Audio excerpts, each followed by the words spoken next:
The next IBW contract is going to come up for negotiation in 2010. I'm not going to stand here and talk about what our negotiation position is going to be. That would just be plain and silly.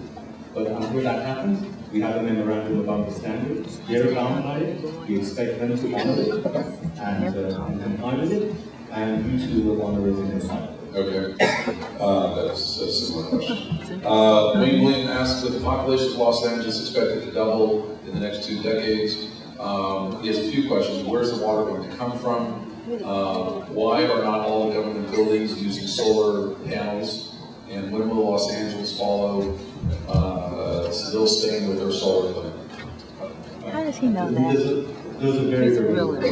And they pose, I think, wanted to talk about race tonight, but talking about growth and how we're gonna manage an increasing load on the water side and on the power side. Very germane issues and another conversation and a very long altogether.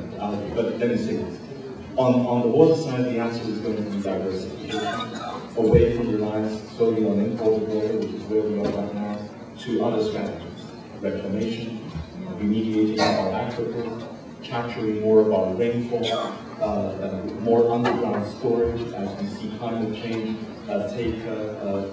take effect, and of course a great deal more conservation, especially going after outside uses to try to cut down on outside.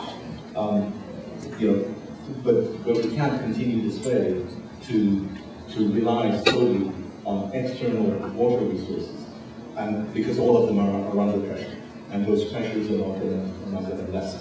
On the power side, likewise, diversification has to be our path going forward, especially diversifying away from coal. The coal is the filthiest of fuels. It is responsible for a great deal of carbon dioxide emissions, which cannot be yet captured. And so we have to change that portfolio so that it will be more environmentally responsible, and so that it will comply with the law, actually, including 8042.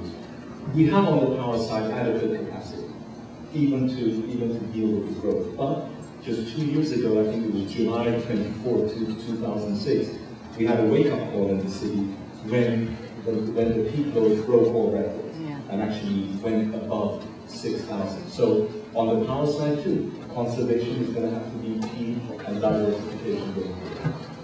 Okay, on the same similar subject, Bob Lampin asks, a home solar system makes a lot of sense. Here's my criteria: modest front-end cost, low maintenance, reasonable return on investment, ability to sell the greater amount of excess. What is it? Are these types of things available?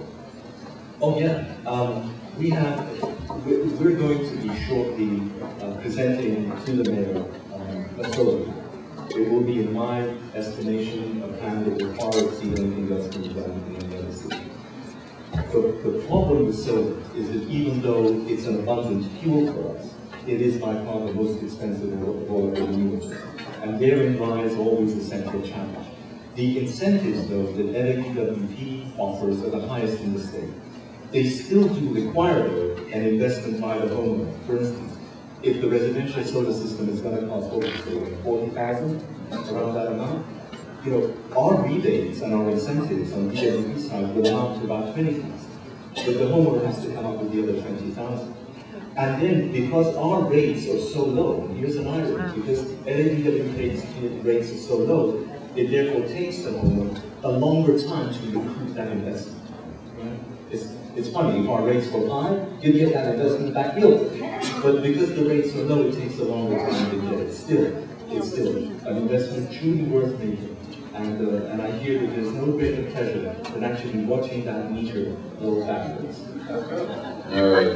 Sidonia Lax asks, please tell the audience why your salaries are higher because of all, not yours, but yours being the whole part of it, because of the perks that all the employees receive.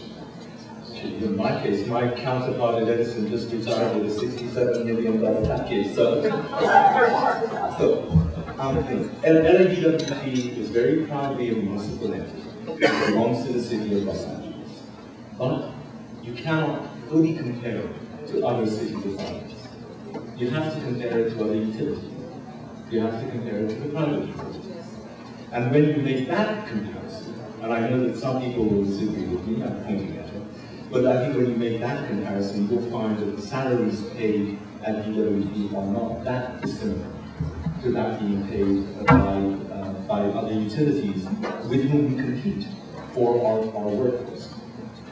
With that, we'd like to thank everyone. David is offered to stay as long as there's questions as he would like.